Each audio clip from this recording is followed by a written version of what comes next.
आज हम लोग बेसिक्स ऑफ एनसीसी के बारे में जो छोटी छोटी चीज़ें हैं, एनसीसी की शुरुआत कहाँ से हुई, एनसीसी क्या है, इन सभी के बारे में हम लोग बातचीत करेंगे। सबसे पहले हम लोग शुरू करते हैं राष्ट्रीय कैडेट कोर का इतिहास क्या है। राष्ट्रीय कैडेट कोर क्या है और इसकी शुरुआत कहाँ से हुई। वास्तविकता यह थी कि ब्रिटिश शासक जो है वे सभी भारतीय विश्वविद्यालयों के छात्रों को सैन्य प्रशिक्षण देना चाहते थे ताकि उन्हें फौज हेतु अच्छे अफसर मिलते रहें, क्योंकि समस्या थी कि उस समय अच्छे अफसर नहीं मिलते थे। तो उन्होंने यूनिवर्सिटी ट्रेनिंग कोर की स्थापना कर दी, यूटीसी की स्थापना की और उसमें उसके आधार पर उन्हें अच्छे फौज के अफसर मिलते रहे। स्थापना की, लेकिन बाद में चूँकि सब कुछ सही नहीं था तो उन्होंने उसका नाम बाद में बदल कर यूओटीसी यूनिवर्सिटी ऑफिसर ट्रेनिंग कोर कर दिया सन 1925 में। सन 1946 में समस्या आई कि आखिरकार ये कैसे काम चलेगा, क्योंकि ये जो भी काम था वो बहुत अच्छा वर्क नहीं कर पा रही थी यूओटीसी। तो 1946 में हृदय नारायण कुंजरू की अध्यक्षता में राष्ट्रीय कैडेट कोर समिति की स्थापना की गई, जिस कमेटी ने मार्च 1947 में अपनी विस्तृत रिपोर्ट सरकार को पेश कर दी। सरकार ने उस कुंजरू कमेटी की रिपोर्ट को स्वीकार करते हुए एक बिल तैयार किया गया और उसे सन 1948 में संसद में बिल या विधेयक पास कर लिया गया और इसे राष्ट्रीय कैडेट कोर अधिनियम का नाम दिया गया। और इसके बाद रक्षा मंत्रालय में अप्रैल 1948 में राष्ट्रीय कैडेट कोर निदेशालय की स्थापना हो गई। एनसीसी का मूल उद्देश्य क्या है, एक अच्छे एनसीसी कैडेट के अंदर क्या गुण होने चाहिए, एनसीसी का उद्देश्य क्या है, या एक अच्छा कैडेट वो राष्ट्र के लिए उसको क्या करना चाहिए। अगर इस तरीके का कोई भी प्रश्न हमारे सामने आता है तो सभी का उद्देश्य एक ही होगा, सभी का उत्तर एक ही होगा। एनसीसी का उद्देश्य है नवयुवकों में चरित्र, साहस, मैत्री, अनुशासन, नेतृत्व, धर्मनिरपेक्षता का दृष्टिकोण, साहस और क्रीड़ा कौशल के प्रति उत्साह। ये इतनी चीजें बहुत ही आवश्यक है। युवकों में चरित्र, साहस, मैत्री, अनुशासन, नेतृत्व, धर्मनिरपेक्षता का दृष्टिकोण, साहस और क्रीड़ा कौशल के प्रति उत्साह तथा निस्वार्थ सेवा का आदर्श जैसे गुणों का विकास करना, ताकि ये सभी कैडेट जो युवक हैं, ये सभी कैडेट अपने राष्ट्र का हित करने वाले देशभक्त नागरिक बन सकें। वास्तव में राष्ट्रीय कैडेट कोर का ध्येय सूत्र क्या है। राष्ट्रीय कैडेट कोर का ध्येय सूत्र या जिसको मोटो कहते हैं, ध्येय सूत्र क्या है। राष्ट्रीय कैडेट कोर का अगर फ्लैग देखते हैं, उसका चिन्ह देखते हैं, जैसा कि स्लाइड में भी आप ऊपर देख रहे होंगे, तो उसमें लिखा हुआ एकता और अनुशासन। राष्ट्रीय कैडेट कोर का ध्येय सूत्र ही है एकता और अनुशासन। यदि कैडेट्स के बीच में एकता नहीं है, यूनिटी नहीं है और अनुशासन नहीं है तो राष्ट्रीय कैडेट कोर का कैडेट हो ही नहीं सकता। अब बात आती है जब सब कुछ है तो उसके बाद, जैसे कि हमारे यहाँ तिरंगा है, तिरंगे की तरीके ही हमारे यहाँ एनसीसी कैडेट कोर का भी, राष्ट्रीय कैडेट कोर का भी अपना एक झंडा है। झंडा जो है 3 रंग की समान 3 खड़ी पट्टियों में बटा हुआ है। तीनों पट्टियों का साइज एकदम बराबर है। सबसे दाहिने लाल रंग की पट्टी, मध्य में गहरे नीले रंग की पट्टी और बाएं हाथ पर आसमानी रंग की पट्टी है। बहुत अच्छे से देखेंगे, जो झंडा है सबसे दाहिने लाल रंग की पट्टी, मध्य में गहरे नीले रंग की और बाएं हाथ पर आसमानी रंग की पट्टी होती है। अगर देखें तीनों कलर ही क्यों लिए गए, तो स्पष्ट है कि जो लाल रंग है वो थल सेना का प्रतीक है। लाल रंग की पट्टी थल सेना का प्रतीक है। मध्य में गहरे नीले रंग की नौसेना का प्रतीक है और आसमानी रंग की पट्टी वायुसेना का प्रतीक है। ये तीनों कलर हमारे यहाँ की जल थल वायुसेना के प्रतीक हैं। इन्हीं के मध्य में जब पूरा तीनों एक साथ हो जाते हैं तो मध्य में एक 16 पंखुड़ियों का चक्र बना हुआ है। ये 16 पंखुड़ियाँ क्यों हैं? ये 16 पंखुड़ियाँ स्पष्ट करती हैं कि एनसीसी के 16 निदेशालय हैं। ये 16 निदेशालयों का प्रतीक है और चक्र के मध्य में एनसीसी लिखा है और नीचे एकता और अनुशासन जो कि राष्ट्रीय कैडेट कोर का ध्येय सूत्र है, ये लिखा हुआ है। अब बात आती है कि जब ये सब हो गया तो आखिरकार रैंक स्ट्रक्चर क्या है सीनियर विंग का। चूंकि हम लोग सीनियर विंग की बात कर रहे हैं तो सीनियर विंग में सबसे छोटा कैडेट होता है। कोई भी जब एनसीसी में भर्ती होती है तो वो कैडेट कहलाता है। शुरुआत कैडेट से ही होती है किसी भी व्यक्ति की। एक कैडेट से छांट करके जो अच्छा कार्य करने वाले लोग होते हैं, बद कैडेट्स होते हैं, उनको लांस कॉर्पोरल बनाया जाता है। लांस कॉर्पोरल जो 6 महीने से ऊपर के हो जाते हैं उसमें से कॉर्पोरल नियुक्त किए जाते हैं। कॉर्पोरल से सार्जेंट, सार्जेंट से अंडर ऑफिसर, और जो व्यक्ति 6 माह कम से कम अंडर ऑफिसर रहा हो उसको सीनियर अंडर ऑफिसर बना दिया जाता है। कैडेट की संख्या पूरी बटालियन में तो नहीं, लेकिन कंपनी वाइज एक कंपनी में 154 कैडेट होते हैं। उसी 154 के अंतर्गत lance corporal 18, corporal 9, sergeant 5, under officer 3 और सीनियर अंडर ऑफिसर 1 होता है। अब इनके बाद सीनियर अंडर ऑफिसर के बाद इनसे ऊपर क्या है? इनसे ऊपर कंपनी कमांडर होता है। जो कंपनी कमांडर सेकंड लेफ्टिनेंट से लेकर के मेजर रैंक तक का एएनओ, जिसे एसोसिएट एनसीसी ऑफिसर कहते हैं, वो होता है। और जो एसोसिएट एनसीसी ऑफिसर होता है किसी भी कॉलेज में, जिस महाविद्यालय में एनसीसी चल रही है उस कॉलेज का कोई शिक्षक ही होता है। और ऐसा शिक्षक जिसके कार्य शुरू करने का समय कम से कम 3 वर्ष उसकी सेवा के हो गए हों, ऐसा शिक्षक ही, नियमित सेवा के 3 वर्ष हो गए हों, ऐसा शिक्षक ही सबसे पहले केयर टेकर बनता है। और केयर टेकर के बाद उसे एसोसिएट एनसीसी ऑफिसर नियुक्त किया जाता है, जिसके लिए एक विस्तृत तरीका है। उसका साक्षात्कार होता है। साक्षात्कार के बाद जो एसडी यूनिट का एसडी होगा, लेफ्ट कंपनी कमांडर, उसके लिए 3 माह की ट्रेनिंग, और जो एसडब्ल्यू होगी उसके लिए 2 माह की ट्रेनिंग होती है। और ये ट्रेनिंग सेकंड लेफ्टिनेंट की होती है। ट्रेनिंग के लिए हमारे पास एसडी के लिए जो हमारा है वो कामटी में है, officers training institute, OTA officer training academy, Kamptee Nashik में है। और एसडब्ल्यू के लिए ऑफिसर्स ट्रेनिंग एकेडमी ग्वालियर में है।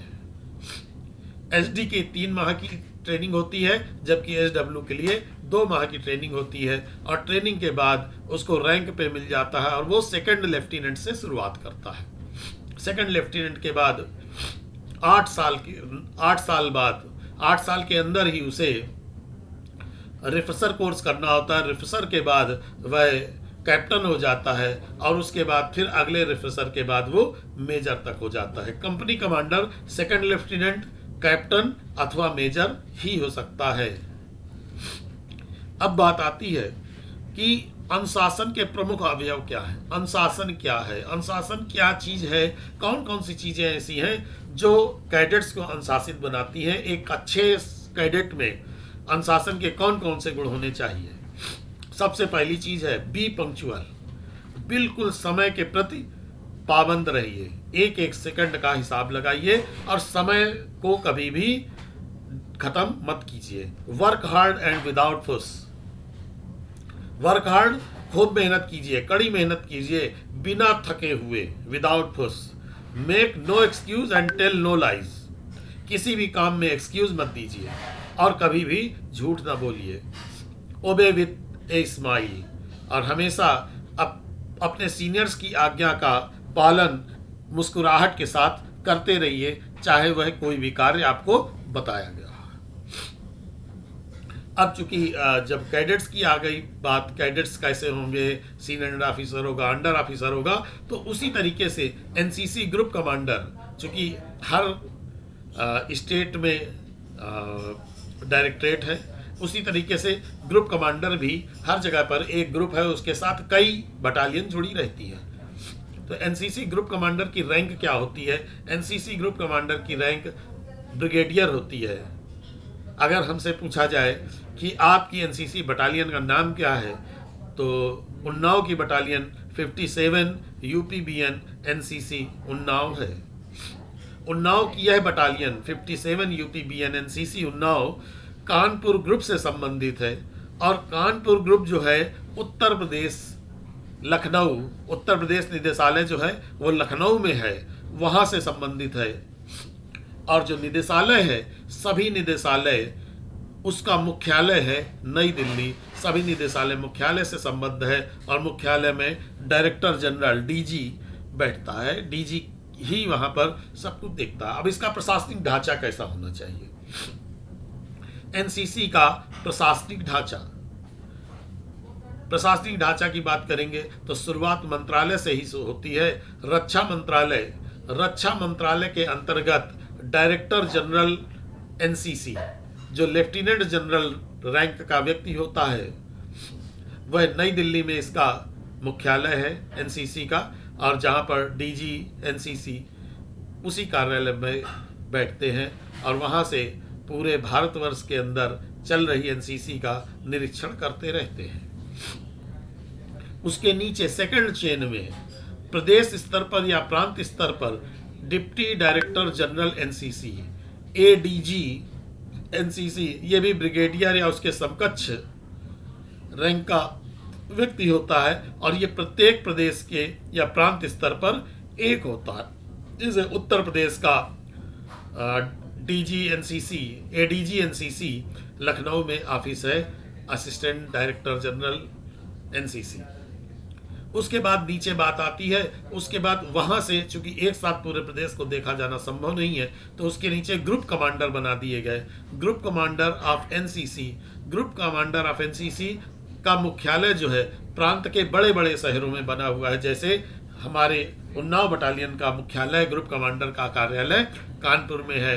कानपुर से संबंध है औरैया है, इटावा है, झांसी है, उन्नाव है, कानपुर नगर है, देहात है, फर्रुखाबाद है, फतेहगढ़ है, कन्नौज है। ये सभी जिलों की एनसीसी कानपुर ग्रुप कमांडर के क्षेत्र के अंतर्गत आती है, और उसका मुख्यालय कानपुर में है। अब उसके नीचे आते हैं तो प्रत्येक जनपद में जहाँ पर भी बटालियन है, वहाँ का बटालियन कमांडर होता है, वो कर्नल होता है, और प्रत्येक जनपद में जो जहाँ पर भी एनसीसी है हर जनपद में ये रहता है। इसका प्रांत के हर जनपद में मुख्यालय होता है। उसके नीचे आते हैं तो कॉलेजों की एनसीसी आ जाती है। कॉलेजों में कंपनी कमांडर या प्लाटून कमांडर, कंपनी होगी पूरे 154 की होगी, प्लाटून होगी तो छोटा, उसी का कंपनी का छोटा सा हिस्सा होगा।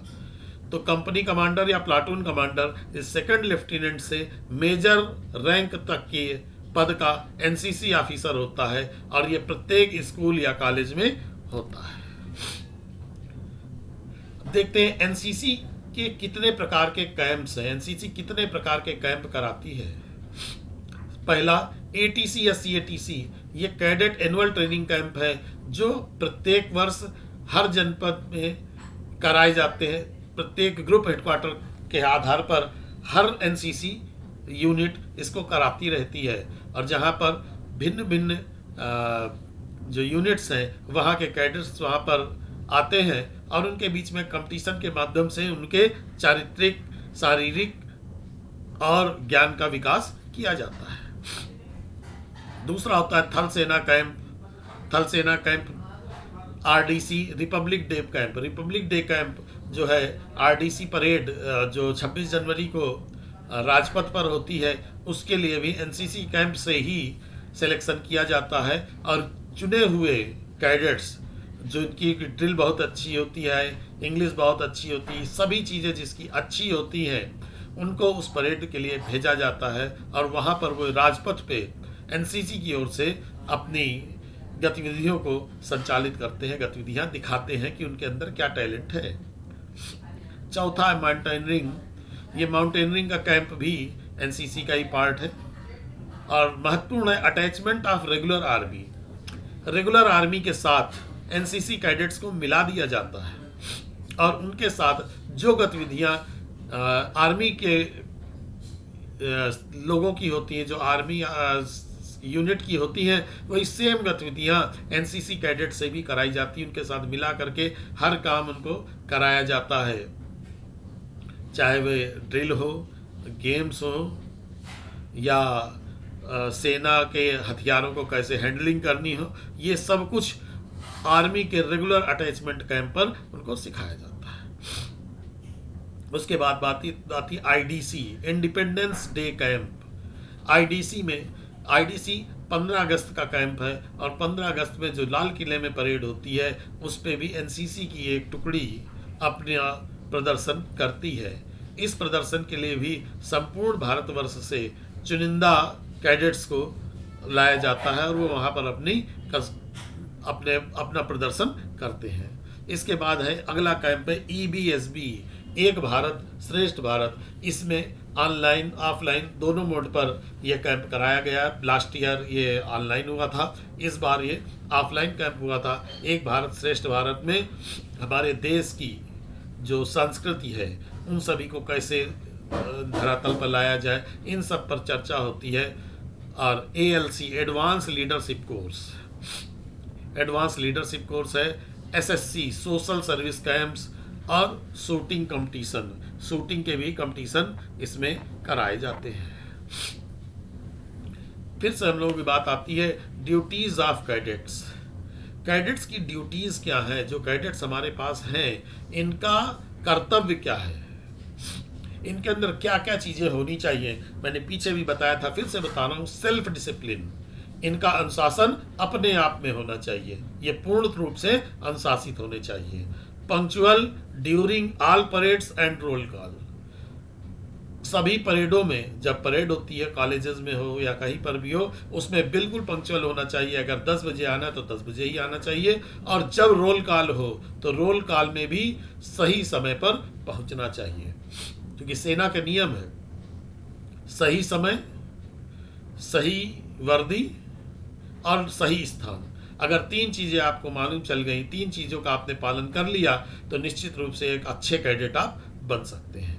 रोल कॉल में सही समय पर सही स्थान पर पहुंचिए और सही वेशभूषा में पहुंचिए, कभी कोई समस्या होगी ही नहीं। Obey the order of higher rank, अपने से उच्च रैंक का कोई भी व्यक्ति कोई भी ऑर्डर कर रहा है, कोई भी आपको आदेश दे रहा है, तो आपको उसके आदेश का पालन करना है। आपके उसके ऑर्डर को डिसओबे किसी भी दशा में नहीं करना है। Take part in cultural activities, जो कल्चरल एक्टिविटीज़ होती हैं, सांस्कृतिक गतिविधियां होती हैं, ऐसी सभी सांस्कृतिक गतिविधियों में भाग लेना ज़रूरी होता है। और कोई भी काम करने के लिए टीम वर्क होना चाहिए। ये नहीं कि हम अकेले करेंगे, उसके लिए एक टीम होनी चाहिए और उस टीम के साथ कोई भी काम करेंगे तो वहीं पर एकता और अनुशासन वहीं पर अपने आप परिलक्षित होने लगेगा, अपने आप दिखने लगेगा। Complete cooperations to the seniors, अपने से सीनियर्स को पूर्ण रूप से कोऑपरेशन देना है, उनके साथ सामंजस्य बैठाना है। वो जो कुछ भी कह रहे हैं उसे करना ही करना है। राष्ट्र निर्माण के क्षेत्र में एनसीसी कैडेट की भूमिका कैसी होनी चाहिए, ये प्रश्न हो सकता है।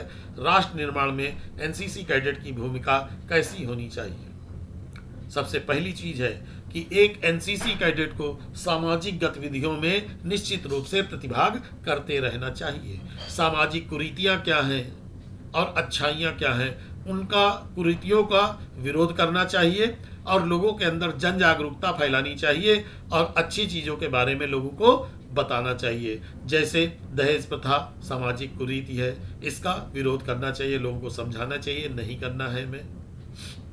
उसके अलावा ढेरों ऐसी एक्टिविटीज़ हैं, जैसे सोशल अवेयरनेस है कि यातायात में लोग सीट बेल्ट नहीं लगाते। ये सब जितनी भी इस तरह की गतिविधियां हैं, लोगों को समझाना चाहिए कि क्या अच्छा है और क्या खराब है। इसके साथ ही साथ वयस्कों हेतु शिक्षा के लिए एडल्ट एजुकेशन में भी एनसीसी कैडेट की भूमिका होनी चाहिए। अगर वह किसी गांव क्षेत्र में है, नगर क्षेत्र में है, वहां पर कोई ऐसा व्यक्ति है जो कम पढ़ा लिखा है और अब वह पढ़ नहीं सकता है, तो उनकी शिक्षा के लिए भी एनसीसी कैडेट्स को आगे आना चाहिए और उन्हें हर चीज के बारे में बड़ी बारीकी से समझाना चाहिए। राष्ट्रभाषा को बढ़ावा देना चाहिए। जैसा कि हम लोग देखते हैं कि हम लोग अपनी भाषा को छोड़ करके कुछ ऐसी भाषाओं का प्रयोग करने लगते हैं जो शायद लोगों को समझ में नहीं आती है। तो हमें केवल और केवल राष्ट्रभाषा को बढ़ावा देना है, राष्ट्रभाषा को उच्च शिखर पर ले जाना है। कोई भी व्यक्ति हमारी राष्ट्रभाषा का ही प्रयोग करे, दूसरी भाषा का प्रयोग ना करे। हमें अपनी राष्ट्रभाषा को प्रमोट करना है। और सबसे खास चीज है कि जितने भी मनुष्य हैं, जो भी हैं मनुष्य, सभी को समभाव से देखना। एक नजरिया एक होना चाहिए और नजरिए बदलेंगे तो नज़ारे अपने आप बदल जाएंगे। साथ ही साथ जितने भी हमारे धर्म है, चाहे हिंदू, मुस्लिम, सिख, ईसाई, जितने भी धर्म है, सभी के प्रति समान आदर भाव होना चाहिए।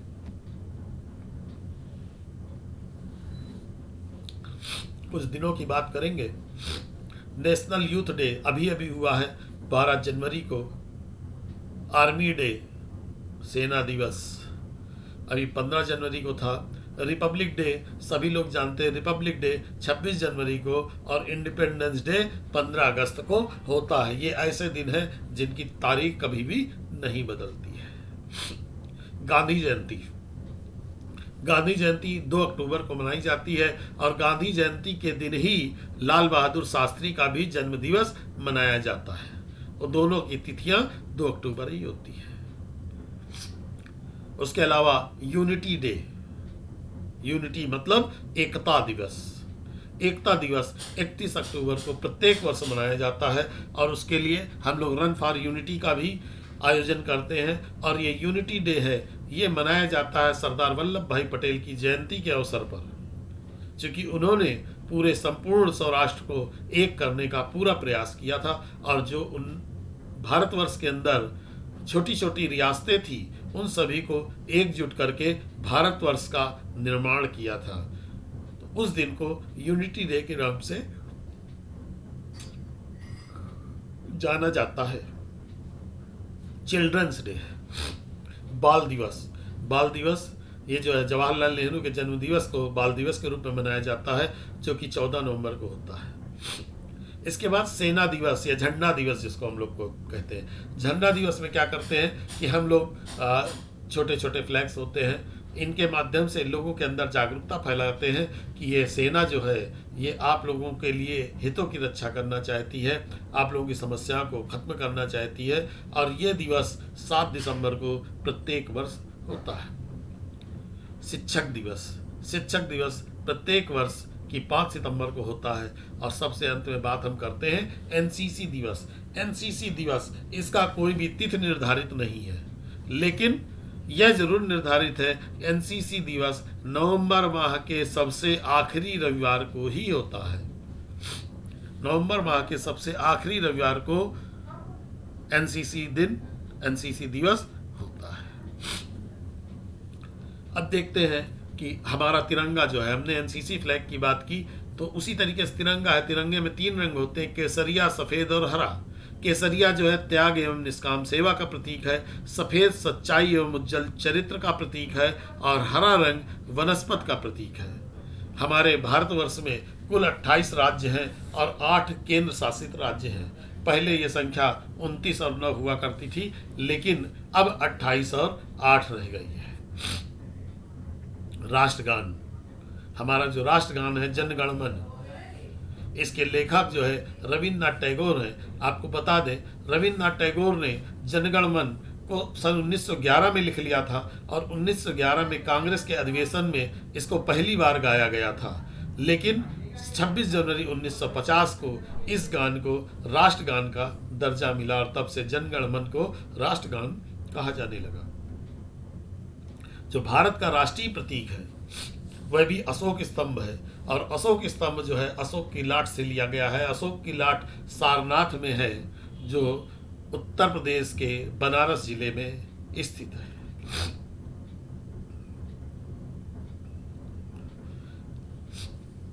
वहां से